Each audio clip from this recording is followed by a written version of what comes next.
মৰমৰ ছাত্ৰ ছাত্ৰীসকল, তোমালোকৰ নিশ্চয় ভালেই।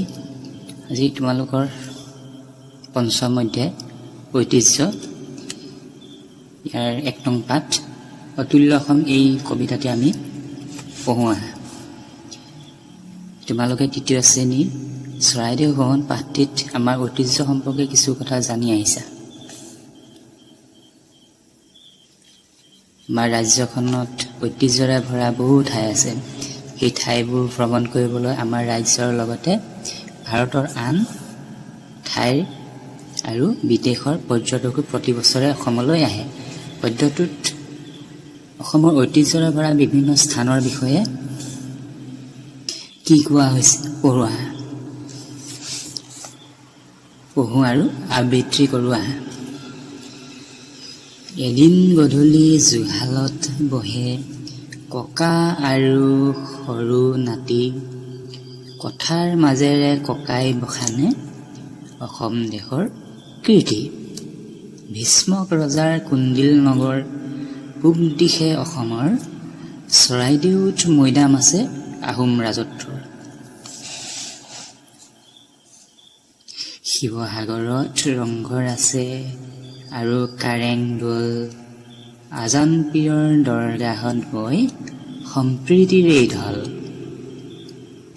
আহোম ৰাজ্যৰ শেষ ৰাজধানী যোৰহাটতেই ৰল, আমাৰ সেনাই নামানিলে সেও মোগল উভতি গ'ল।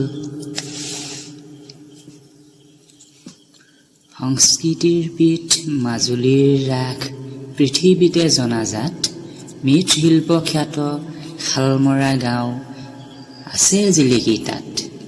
ঢকুৱাখানাৰ মুগা ফাট বিহু, নৰুৱা বাসুদেৱ থান, লেটেকু পুখুৰী মাধৱদেৱৰ আবিৰ্ভাৱৰ স্থান। শোণিতপুৰত আছে অগ্নিগড়, বানৰ গৰিমা গাই, আমাৰ গৌৰৱ কাজিৰঙাখন বিশ্ব ঐতিহ্য ঠাই। ডিমা হাছাওত ডিমাছা ৰজাৰ ৰাজধানী মাইবং, মৰিগাঁৱৰ ৰং জোনবিল মেলা যাদু নগৰী মায়ং। নীলাচলতেই কামাখ্যা মন্দিৰ পঞ্চতীৰ্থ সাজোত, পাটবাৰুষিত গুৰু দুজনাৰ ভকতিৰ বয় স্ৰোত। শুৱালকুছিত পাটৰ কাপোৰ, সৰ্থেবাৰীত কাঁহ, পথৰুঘাটৰ কৃষক বিদ্ৰোহ, কৃষকৰ হতাশ।